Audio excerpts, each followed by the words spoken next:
দীর্ঘদিন চুপ থাকার পর আজ আরও একবার চাকুরিচ্যুত 10,323 শিক্ষক শিক্ষিকাদের একাংশ নিজেদের চাকুরিতে পুনর্বহালের দাবিতে সরব হলেন। আজ সংশ্লিষ্ট শিক্ষকদের মধ্যে জনা কয়েক জড়ো হয়ে শিক্ষা অধিকর্তার কাছে দেখা করলেন।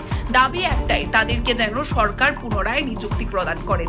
কোটা বিষয় নিয়ে নিজের প্রতিক্রিয়া ব্যক্ত করতে গিয়ে সংশ্লিষ্ট প্রাপ্ত শিক্ষকদের তরফ থেকে দাবি করা হয়, বিগত বিধানসভা নির্বাচনের আগে রাজ্যের মন্ত্রী সুশান্ত চৌধুরী ইতিবাচক কিছু দিক উত্থাপন করেছিলেন। সংশ্লিষ্ট বিষয়ের উপর ভিত্তি করে তারা এবার তাদের ব্যাপারে যাতে সরকার তথা মুখ্যমন্ত্রী ইতিবাচক পদক্ষেপ গ্রহণ করে সেই দাবি জানাচ্ছেন। জন্যই তো আমরা এসেছি, যেহেতু যদিও এটা ইলেকশন মোমেন্টে ছিল, রাজ্যের আমাদের মন্ত্রী মাননীয় সুশান্ত চৌধুরী উনি একটা পজিটিভ দিক দেখিয়েছিলেন, সেই সুবাদেই আজকে আমরা ডাইরেক্টরিতে আসা যে যদি রাজ্য সরকার সদর্থক একটা ভূমিকা নেয়, এই আমাদের বাঙালিদের সর্বোচ্চ উৎসব হলো দুর্গাপুজো।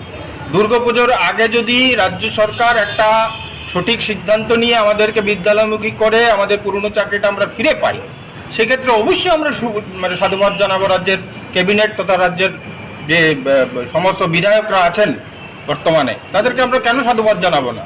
আমরা তো চাই বাঁচতে, আমাদের বাঁচার পথগুলো যেন বন্ধ না হয়। তাহলে বারবার আমরা গণতান্ত্রিক পদ্ধতিতে এসে এই বিষয়গুলোই বলে যাচ্ছি যে আইনের মাধ্যমে যেহেতু একটা সুযোগ এসছে, যেহেতু আমাদের রাজ্যের মাননীয় মুখ্যমন্ত্রী বারংবার একটা কথাই বলে থাকেন যে আইনের সুযোগ থাকলে অবশ্যই আমরা ব্যবস্থা করব।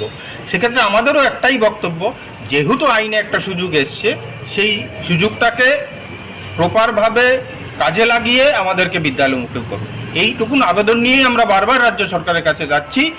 পাশাপাশি আপনাদের মাধ্যমে আমাদের রাজ্যের মাননীয় মুখ্যমন্ত্রী তথা মাননীয় শিক্ষামন্ত্রী ওনার কাছে আবেদন, আপনার কাছে আমরা বারংবার চিঠি দিচ্ছি দেখা করার জন্য। আপনি দয়া করে আমাদেরকে একটু সময় দিন। এই বিষয়গুলো নিয়ে অনেক কিছু ডেভেলপমেন্ট হয়েছে, সেই ডেভেলপমেন্টগুলো নিয়ে আপনাদের সঙ্গে আলোচনার দরকার আছে এবং আপনি যদি সময় দেন আমরা এই বিষয়গুলো আপনার কাছে তুলে ধরতে পারি।